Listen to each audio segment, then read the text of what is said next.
तो कैसे सोचें, चिंतन कैसे प्रशस्त हो। एक ही विषय है, एक आदमी उसे किसी रूप में ग्रहण करता है और दूसरा आदमी उसे और किसी रूप में ग्रहण कर सकता है। ग्लास में पानी है, पूरा भरा हुआ नहीं है, आधा ग्लास भरा हुआ है। अब एक देखता है आधा ग्लास खाली है, आधा ग्लास खाली है। दूसरा देखता है आधा ग्लास भरा हुआ है, आधा ग्लास भरा। एक भरे हुए को देख रहा है, एक खालीपन को देख। यथार्थ यही है, आधा भरा हुआ है, आधा खाली है। एक आदमी सोचता है कि अरे इधर भी रात, आगे फिर रात, दिन तो बीच में एक ही है। इधर भी रात, उधर भी रात, दिन तो बीच में एक ही है। दो रात दिन एक बीच में कैसे जीवन चलेगा। दूसरा सोचता है कि नहीं, इधर भी दिन उधर भी दिन, बीच में एक ही रात है बस। और यथार्थ रियल थिंकिंग भी एक दिन एक रात, एक दिन एक रात, यह सृष्टि का यहाँ का क्रम चल रहा है। ये पॉजिटिव थिंकिंग की भी एक बात है, नेगेटिव थिंकिंग की एक बात है, एक रियल थिंकिंग। रियल थिंकिंग कि जो जैसा है उसी रूप में देख लो, वास्तविकता का चिंतन करो। तो हम किस बात को किस कोण से लेते हैं। एक सन्यासी जा रहा था, सन्यासी धर्मशास्त्रों का जानकार, त्याग भी जीवन में था, ज्ञानी भी था। तो जा रहा था तो एक बाजार का एक मार्ग आ गया। तो वहां देखा एक हाथ गाड़ी में एक भिकमंगा बैठा था। कोई कर्मचारी उस गाड़ी को चला रहा था, भिकमंगा बैठा था। और उस भिकमंगे के हाथ भी कटे हुए थे और पांव भी कटे हुए थे। ऐसा शरीर था, इतना हाथ नहीं पांव नहीं। एक कटोरा उसके पास रखा हुआ था। तो बाजार में जो लोग आते जाते उसको देख कर, बेचारा हाथ नहीं पांव, दया से कुछ पैसे कुछ रुपये उस कटोरे में डालते जाते थे। तो वह सन्यासी जब रास्ते में जा रहा था, उस भिकमंगे को देखा। तो सन्यासी ने पाया कि भिकमंगा ये लड़का है बड़ा शांति में, चेहरा बड़ा इसका प्रसन्न है, सौम्य है, शांत है। कोई दुख की कहीं कोई लकीर भी चेहरे पर नहीं दिखाई दे रही है। अच्छी बात है, इतनी शरीर की स्थिति है फिर भी प्रसन्न है।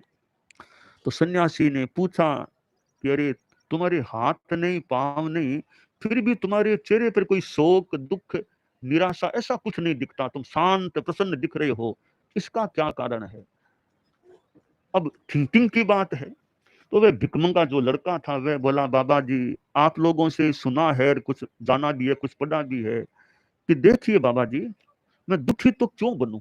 ठीक है, मेरे हाथ तो नहीं है, पांव नहीं है, बाकी आप देखिए मेरी आंखें तो बिल्कुल ठीक है, बिना चश्मा सब काम हो रहा है मेरा। तो कान मेरे ठीक है, श्रवण शक्ति ठीक है मेरी, हाजमा मेरी ठीक है, भोजन पाचन तंत्र और सारा मेरा विसर्जन तंत्र और रक्त संचार तंत्र ये सब मुझे लगता है ठीक है। हाथ मेरा ठीक है, किडनीज मेरे ठीक हैं, दिमाग मेरा ठीक है।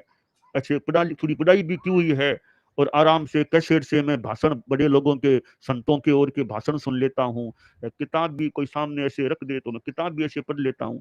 तो मेरा समय पढ़ने में लगता है, अच्छी बातें सुनने में, और दिमाग अच्छा, चिंतन ठीक, मेरा चिंतन मनन सब ठीक है। ठीक है, हाथ नहीं पांव नहीं, इतनी सी मान लो कमी है, पर योग की बात है, मुझे सेवा करने वाले लोग भी मिल जाते हैं, मेरी सेवा भी कर देते हैं, कई लोग पैसे भी देते, मेरा काम ठीक चल रहा है, कोई दिक्कत की बात नहीं।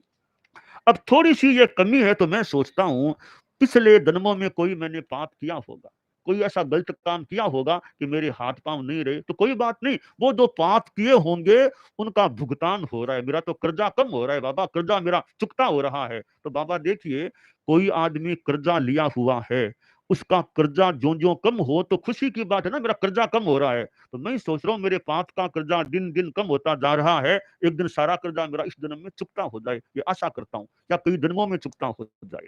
तो मैं दुखी क्यों बनूं, और बहुत कुछ मुझे मिल गया, बहुत कुछ मिल गया मुझे। तो कितने लोग हैं दुनिया में जिनके पास आंखें नहीं है, देख नहीं सकते हैं। कितने लोग होंगे जो बहरे, सुन नहीं पाते हैं। कितने लोग होंगे लोथ पोथ पड़े हैं, उनकी पूरी किडनी काम करती है, लिवर काम, तो मेरी ये सब तंत्र ठीक लग रहे हैं मुझे। तो मैं तो कितने लोगों से ठीक हूँ, कितने लोगों से बड़ा स्वस्थ हूँ, ठीक हूँ। तो मैं दुखी क्यों बनूं, थोड़ी बहुत कमी है तो पुराने कर्मों का हिसाब चुकता हो रहा है। तो मैं तो दुख नहीं करता, शांति में रहता हूँ। अब चिंतन कितना बढ़िया है, वरना आदमी सोचे रे हाथ नहीं रे पांव नहीं, इसको देखता रहे भले दुखी बन जाए। बिना हाथ पांव का आदमी, दिमाग अच्छा है वो सब ठीक है, एक बेड पर बैठा बैठा या लेटा लेटा तो बड़ी संस्था का संचालन भी कर सकता है। कि दिमाग तो ठीक है उसका, निर्देश दे भी लिखो, ये मेरी बात लिखो, वहां तक पहुंचाओ। तो लेटा लेटा आदमी दिमाग ठीक और पुण्य का योग ठीक हो तो देश का, संस्था का, यानी प्रांत का संचालन तक वो कर सकते हैं, क्योंकि दिमाग ठीक है। तो जीवन में अनुकूलताएं प्रतिकूलताएं आ सकती हैं, पर समता भाव, शांति का भाव रहे, बस कोई बात नहीं। जीवन है, स्थिति आ गई, स्थिति कभी निकल सकती है, अपने दुख नहीं करना। देखिए, जो धर्म शास्त्रों में समता की बात है, बहुत अनुकूलता आए तो ज्यादा खुशी भी नहीं मनाना चाहिए, या प्रतिकूलता आ जाए तो दुखी नहीं बनना चाहिए। हर स्थिति में समता, लाभा लाभे सुहे दुखे जीविये मरणे तहा समो निंदा प्रशंसासु तहा मानव मानव।